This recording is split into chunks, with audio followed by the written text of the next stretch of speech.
Hey everyone in Facebook land. This is Nicole Rexine. I'm coming in from Dale, Indiana, and I wanted to get on here and share some news about Diesel. We're celebrating, as you could tell. This is Diesel.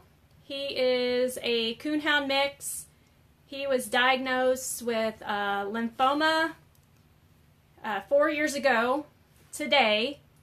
And where it all started was he was swallowing hard, and that was the first thing that we thinking, there's something going on here to why he was swallowing so hard. So my veterinarian, we took a look, and there was a mass in the back of his throat.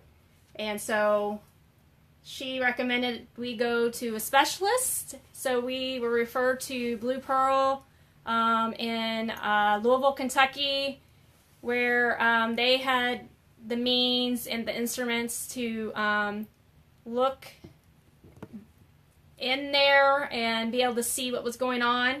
So they said he had a mass, and of course we removed it. And it was basically on his tonsils. So I know this is a very rare thing.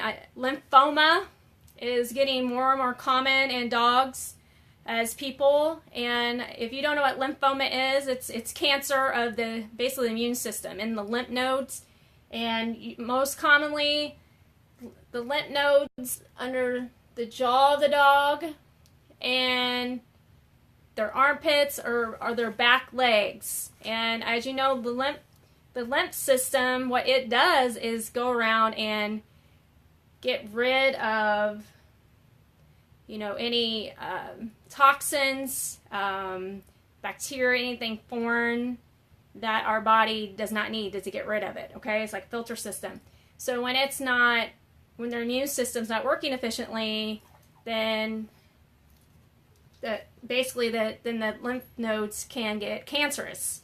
So that in his predicament, it was his tonsils, which is, I don't know that I've ever heard of that. They were very surprised as well. So basically they went in, they took his lymph nodes, his tonsils out and sent them off and said he had lymphoma. So I know many people think, oh my gosh, hearing the C word, the word cancer, thinks it's in the world, right? It's a death sentence. But in most cases, things can be turned around if not to help boost their immune system. So they offered me chemotherapy for him, and at that point he was 12 years old. And I knew the chemotherapy would be harder on him than the cancer itself, because we did find, he didn't have other lymph nodes that were being affected at that point. And they actually even said if we were able to do chemo, that he would only have 1 year to live.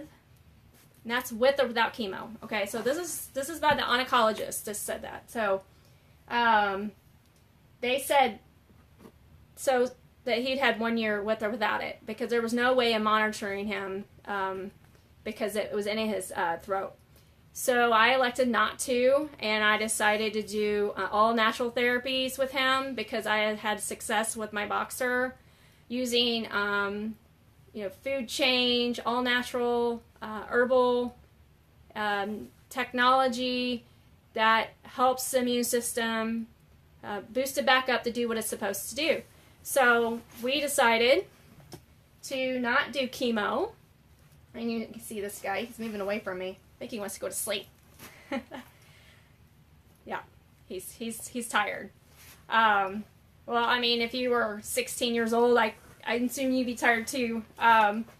So basically what I just want to share with you is there are a lot of all natural things out there that we can do to help pet's body deal with whatever you decide to do. I'm not saying I'm against chemotherapy, but this is something you have to decide with you and your veterinarian and depending on his age, his health issues already, if he was able to handle it. But I decided with his age, knowing what I know, that I could help hopefully do this and help his body do what it's designed to do. So I took upon myself to make sure he had a good quality diet, and no junk and fillers in it. So grain-free is the best if you can go, if not raw.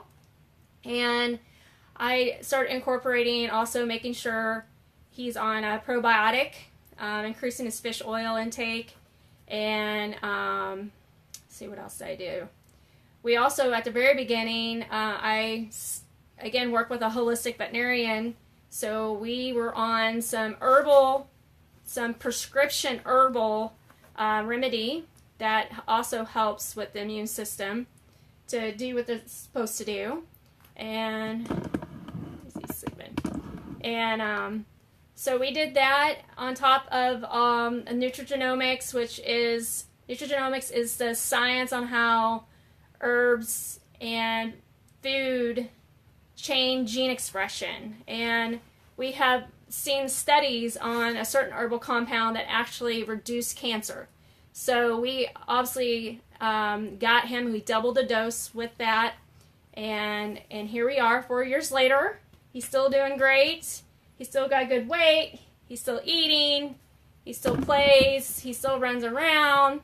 And again, he's going to be 16, so he does sleep a lot, which, again, that's his body repairing and doing what it's supposed to do. But it's just really exciting. I mean, who wouldn't be excited about to extend life with their pets, right? And that's all I was trying to do, is give him quality of life, because I just know that the quality is more important than the quantity at that point. And give me a heart emoji if you wouldn't want that for your pet, right? I mean, who does? I mean, they're like your children. You want what's best for them. And actually, this is actually Andy's dog. We got him right before we got married. So again, that kind of shows you how long Andy and I have been together and moved in. But he, again, will be 16 in July. But again, today marks our 4-year anniversary of his lymphoma diagnosis. And we're just excited that he's still with us, still has good quality of life, still runs around, still has total control of his bowels. I know it's a lot of things older dogs get, is losing control of their bowels, peeing and pooping in the house and not getting outside. He totally has that still. Really no complaints, right, buddy? Huh? He's tired of me already. Maybe I said outside and I was excited. Maybe I do. So anyway, just want to get on here and just share a little bit. If you know someone that could benefit from this information, please feel free to share. I've had some friends out there that their dogs are going through this crisis, and again, it's getting the toxins out of their life. There's some drugs out on the market that we're seeing more. Dogs are on immune suppressant drugs that are getting lymphoma. If you think about it, if you're suppressing the immune system due to allergies, or